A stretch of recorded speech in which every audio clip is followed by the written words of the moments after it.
What's been trending on social media this week. Joining me is SABC multimedia news producer Neo Motloung.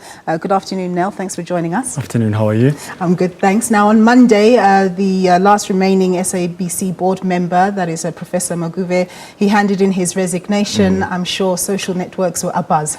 No, it was a big topic, of course, on social media. You had people questioning why it took him so long to resign. And remember, at one point he said he will not resign, but now people are pointing out to that fact that you said you won't resign, but now you resigned. When we look at the stats, of course, this is just from today. People are still talking about it. From the 20th to the it's been 4 days, so we have about 1.2 million people on Twitter. These are just accounts that it reached, but it also had 1.8 impressions on social media. So people are really engaging with the topic, and it's been in the news for a very long time. So it's one of those topics that are very hot on everybody's timelines. Was there any sympathy for him? There was. During his testimony, people were sympathizing with him. But you know, the culture of social media, they like taking things like that and twisting them around, because there were statements where he said he was not aware. So that became a hashtag on its own on social media. So it was a pretty interesting 2 weeks, especially for SABC. I bet it was.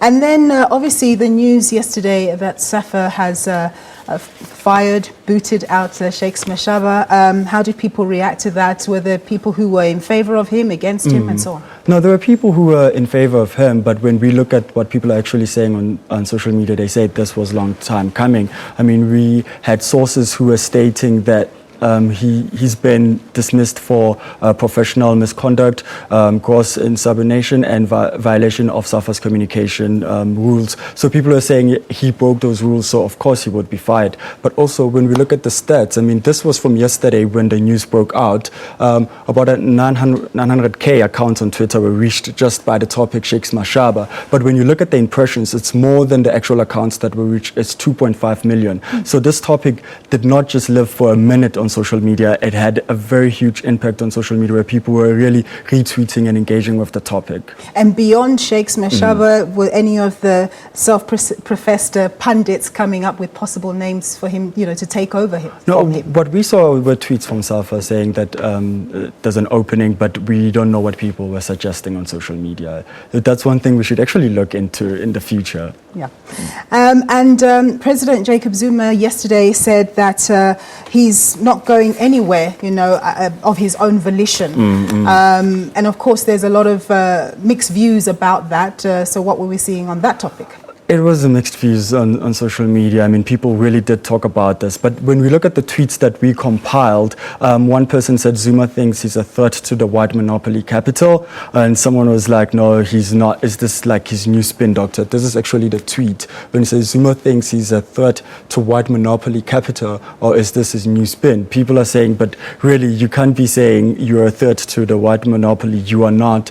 And this other tweet says, LOL at Zuma, saying he won't resign and sides to monopoly capital, but the man has had 2 terms, fees still exist, and people have no land. So these are things people are bringing up on social media, that you're saying that you won't resign, but yet we still have these issues that we are facing in South Africa. So, I mean, the topic of Zuma resigning has been on social media for a while and in the news for a while, so people are still engaging with it. I see that you've got sort of more anti-Zuma statements being made. Are anybody saying anything positively in his favor? On social media, when we compile the story files, looking at what people are saying on social media, the sentiment is mixed, but there's a huge voice of distrust when it comes to the president. So it's hard to really choose the most uplifting tweets about Ubaba, but yeah, I mean, it will take time. I hear you. And then, as we come to a close, of the year, what have been the highlights, do you think, in social media for this year? So what our department did, we compiled all the stories that have been making news headlines, and we came up with a cool way of just watching everything in one page. So we used something called timelines, where if they show it on the screen, you will see that we have different months of like in April, for example, we had all the big stories in April that were pulling traffic. like this would be an example of our timeline, how it looks. So this is January. We had the big stories in January. We had the racist story by Penny Sparrow. And then when you scroll over, you will see we have everything in that month that was making news. You can get this on www.sabc.co.za/news, and you'll have the whole timeline playing for it. And what about the topic of state capture, the topic of Nenegate, for example? How big were those this year? Those topics were big. I mean, when we did the stats for the state capture, within 5 minutes you had over 2 million impressions on Twitter of people talking about those topics. With the Nenegate also, it was something big. With Molefe talking about the Shabin, the sex involved Shabin, it was also big. I mean, you had that actually trended. And with the state capture, Molefe's name also came up again, so people really went back to that story. All right, Nel, thank you very much for your insights. That was Neo Motloung. He's one of our chaps who works at the digital desk